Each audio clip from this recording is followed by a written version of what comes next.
Hey guys, Casual Niz here, and today I'm going to be talking about a game that I don't think I've ever really brought up, apart from maybe a couple of times on my live streams doing Tomb Raider, and that is Yu-Gi-Oh Duel Links. I'm a pretty big fan. I'll be back to show you that your victory was all in vain. That was an excellent duel. I'm looking forward to a rematch. I got it not quite when it was first released, but pretty close, early 2017-ish. I believe Flame of the Tyrant was the newest pack at the time when I jumped on the bandwagon, and I've been following it ever since. So that's my little introduction out of the way. Now for the topic of the video. Today I'm going to be talking about what I consider to be the top 10 worst ultra rare cards that Duel Links has released. Just like in real Yu-Gi-Oh, in Duel Links we have different card rarities. Obviously, the rarer the better, with ultra rares being at the top of the scale and normals being at the bottom. Secret rares aren't a thing in Duel Links. Now, with there being such a limited card pool in Duel Links, you'd think that every single ultra rare that they released would really feel like they deserve to be like that. They wouldn't release them otherwise, surely, but it's not always the case. Sometimes they've released cards that they've deemed to be ultra rare that just haven't really met the criteria as such for the time period that it was released and have aged like really horribly. Anyway, enough jibber jabber, let's get on with the countdown. Number 10. Pyro, the Elemental Lord, obtainable from the DD Tower event, the fire one. Now, you'd think for something that was obtainable as like an exclusive event card that it would be some really awesome card, but nah, it's not that special. What's wrong with it? Well, let's just take a look.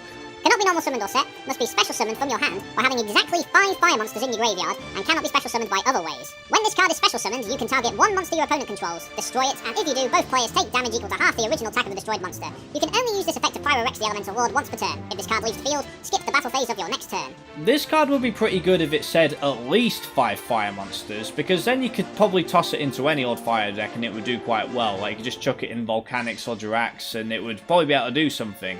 Like, you draw it quite late in the game, you've already built up the graveyard. Especially if you're using that Grass is Greener, which was made available after this was released. But yeah, with Grass is Greener, you could have dumped all those fire monsters, and you get this guy out early and do some decent stuff with him. But the fact that it has to be 5 exactly makes setting up that graveyard a little bit awkward.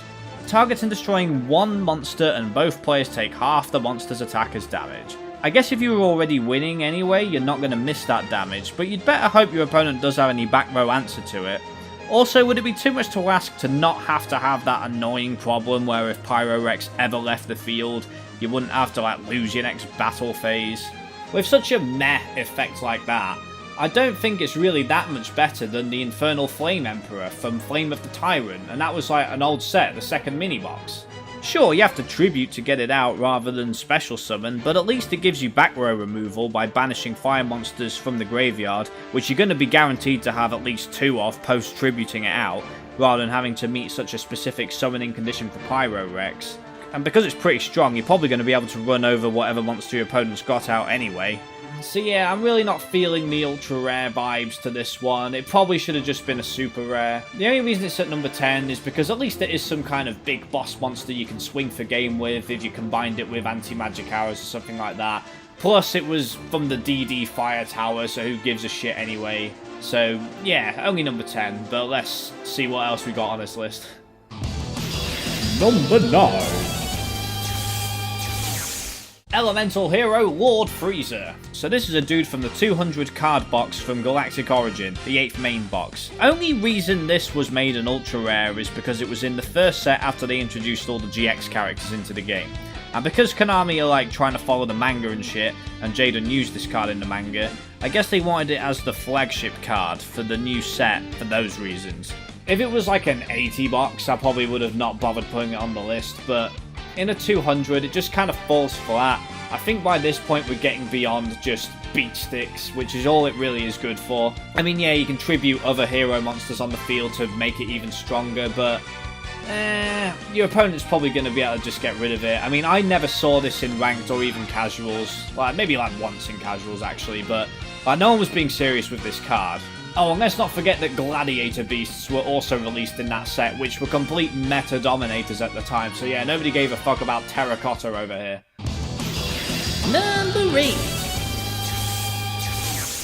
Amazon as paladin. It kind of pains me to put this one on the list, because I actually do really like the card. I really like how it's just, like, basically my Valentine if she were within the Amazon archetype itself.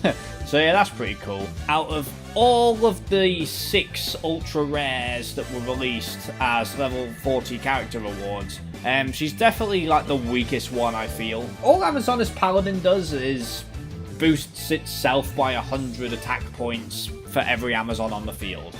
I don't know if Field of the Warriors was released at the time, but even assuming it was, that's only 2,200 attack. And back then we had Cabazol's, which was 2,000 on its own, and Amazon on its own, that's also 2,000. So it's not really doing anything like milestone in terms of power.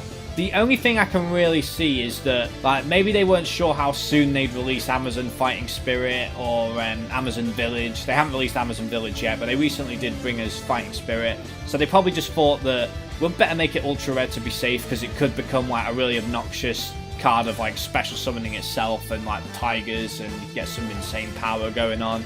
But it just doesn't. I think super rare would have been fine, like, honestly. Like, 3 copies of this as super rare would have been okay. Like, it's like same with like the tigers and like Amazon as Sage, especially now. Like, those were like old cards. Like, this is like much more further on than that. And they did actually release multiple copies of this one, but the problem is they made it an ultra rare reward ticket from the ranked duels, which means you'd have to wait a month to get 3 copies, plus the time it would take to get my all the way up to level 40 to get like the 3rd one. So I don't know, all that taken into account, like, I just think it should have been super rare. I'm not really feeling the ultra rareness on this one. Number 7. Try Fortress Ops. During either player's turn, if your opponent summoned 3 or more monsters this turn, you can special summon this card from your hand. If summoned this way, it is unaffected by other card effects, but loses 500 defense during each player's standby phase. So what's good about it? Well, let's say your opponent is running some scummy OTK deck like Ice Barriers or Naturias. Like, I know there's more recent examples, but those are 2 that I just thought of. So let's say your opponent swarms the field with those Ice Barriers or whatever, they're ready to kick your ass, and then you can just go fuck off, special summon your Beast of a Tank Trifortress Ops, and now your opponent can't run you over and push the game. And because Trifortress Ops becomes immune to card effects, they can't even like Scum Rush or enemy controller it. I do kind of understand why it needed the 500 defense drop, considering it becomes immune to card effects, but would it have been too much to ask for it to have just been over like my standby phases or your opponent's standby phases rather than both? Losing 1,000 defense in a full cycle just is a lot, and because of that I feel like super rare would have been better for this, or at least make it a card trader reward rather than a 200 box one.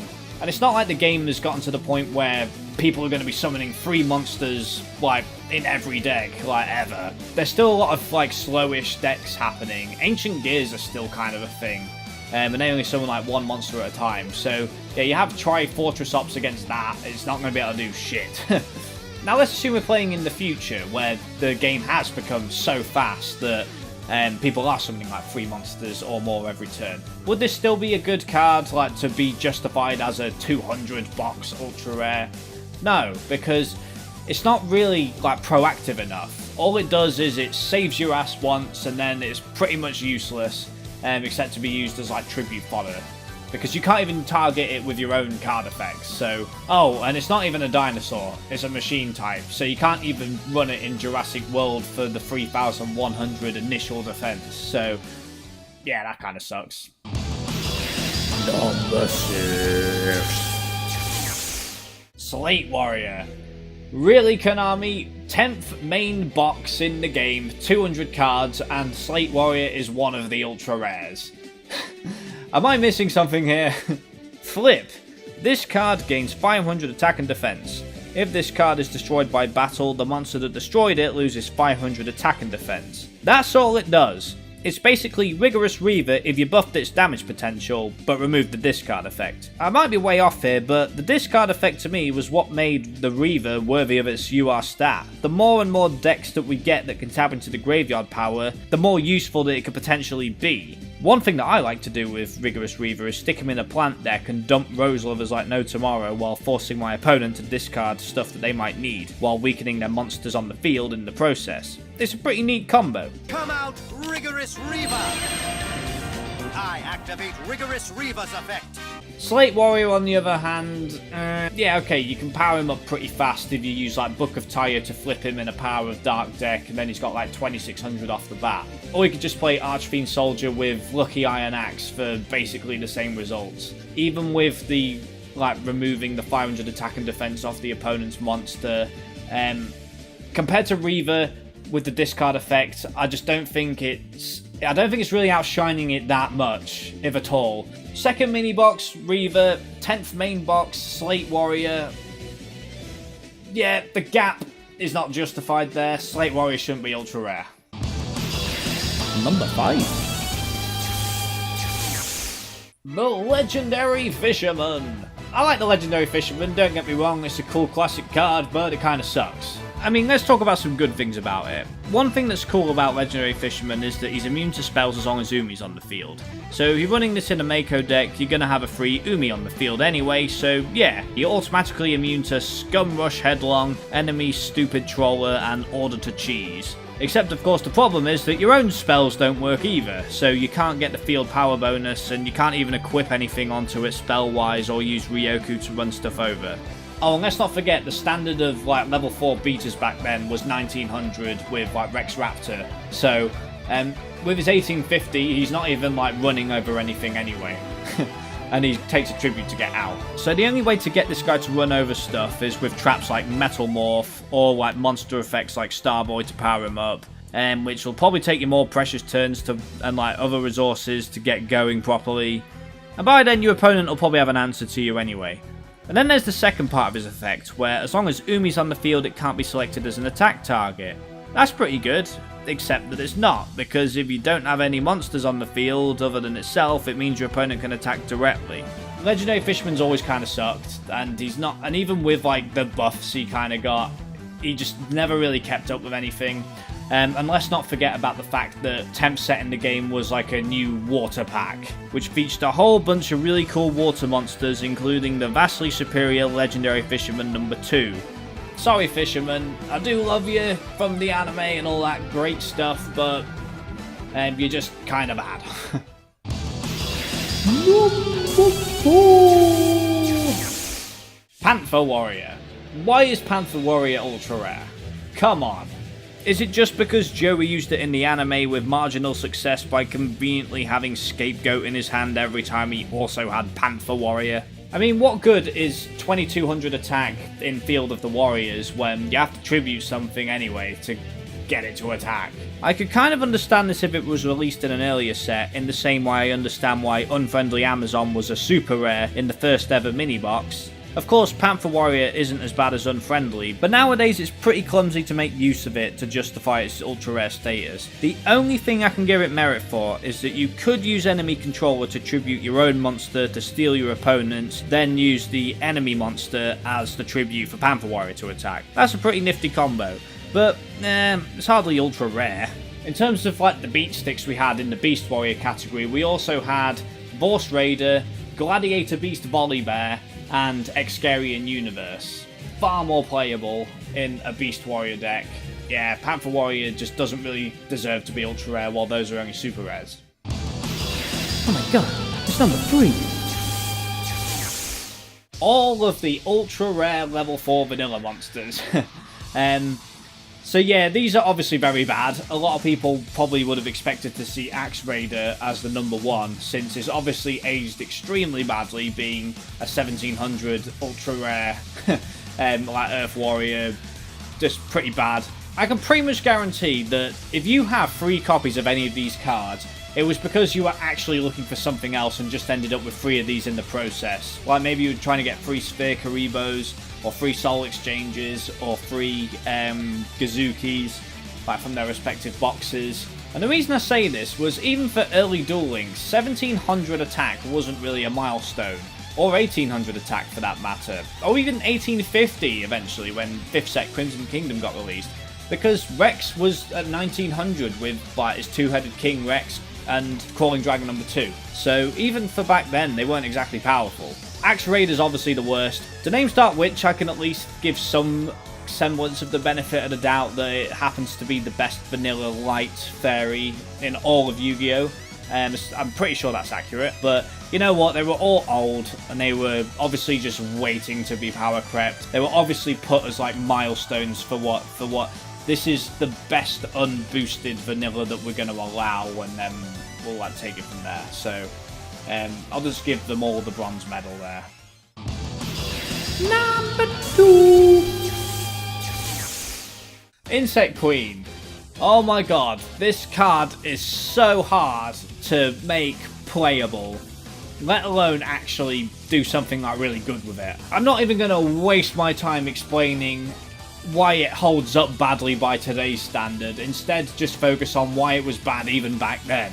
It's very old, one of the first to be crafted into the game, so I'm going to give it some semblance of the benefit of the doubt of its unbelievable shittiness. And I tried really hard to make this card usable back in the day, as I wanted to make an Insect Rising beatdown deck, and I wanted to make it work so bad to do something fun and different, but the amount of effort it took to make a deck built around this terrible, terrible card, and make it even remotely usable, just wasn't worth the heartbreak when I took it into ranked and just got pummeled over and over again, even in silver. It cannot declare an attack unless you tribute one monster. This is a level 7, by the way.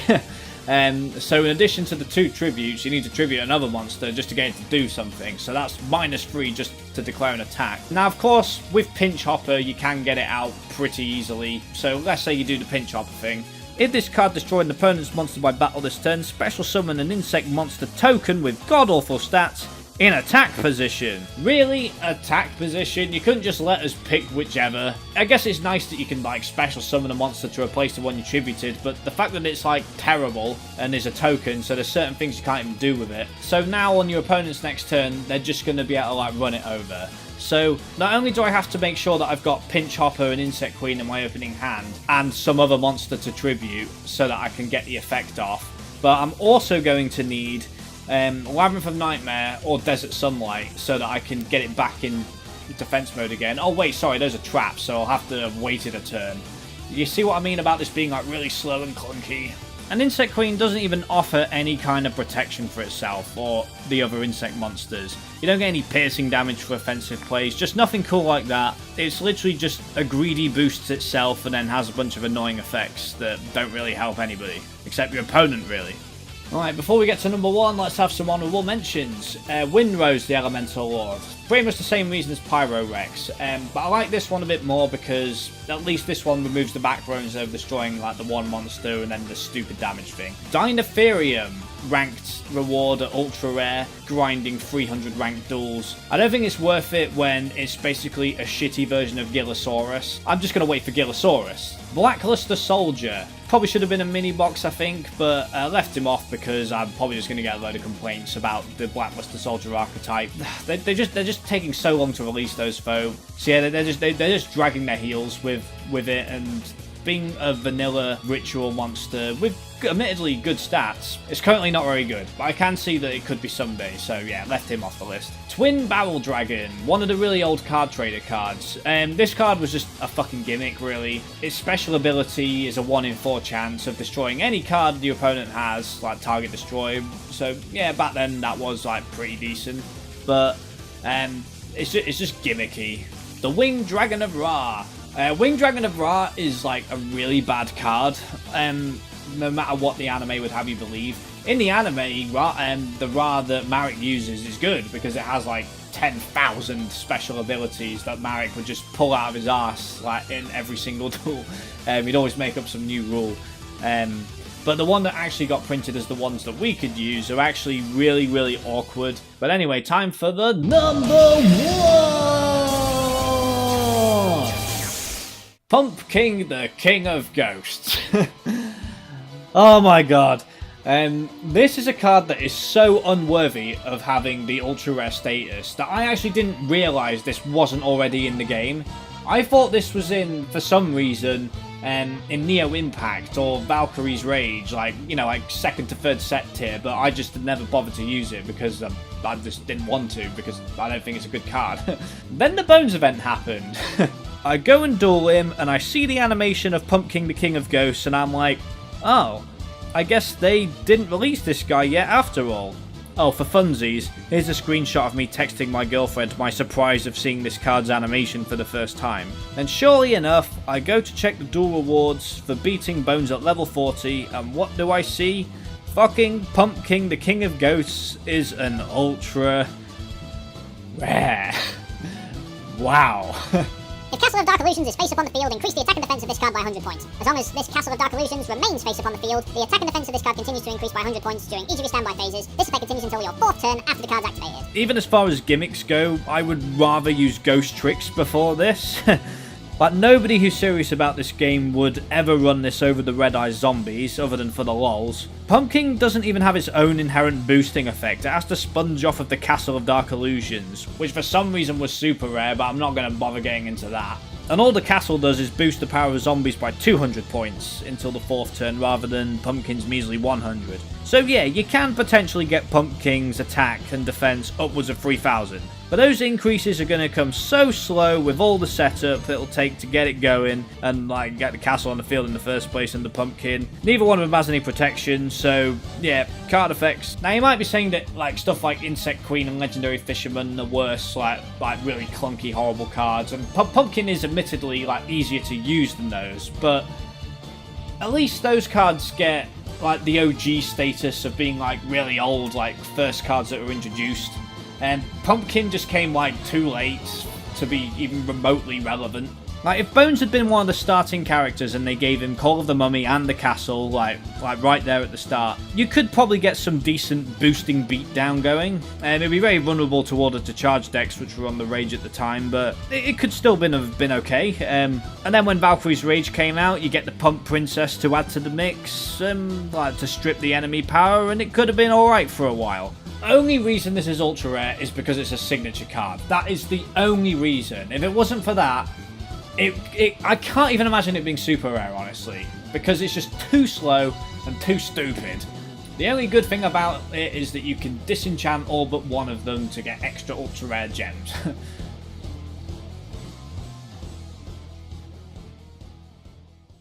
Well, I hope you enjoyed my top 10 worst ultra rares in Duel Links. Maybe I'll do more of these Duel Links videos in the future. Like maybe I'll do like worst super rares or do the ultra rares that are good, like my 10 favorites or something like that. And let me know in the comments section if you agree with me or not. If you think that my reasoning is like flawed, like maybe there's some really good strategy that I just didn't know about for some of these cards that do make them justified at their ultra rare status. And of course, let me know what your top 10 worst ultra rares are. I'd like to know what you think. Hope you enjoyed it. Hope you got a few laughs of me like complaining about these cards. And yeah, take care of yourself and happy dueling. Oh, by the way, I've not given up the Tomb Raider stream. I just kind of burnt out on it because I played it for like fucking 70 hours plus and I needed a break. So yeah, I just kind of stopped. But I will resume it at some point. So for those of you who are wondering about that, I will carry it on. Maybe not any time next week, but maybe the week after. But I will do it at some point. So, yeah, that's it for that one.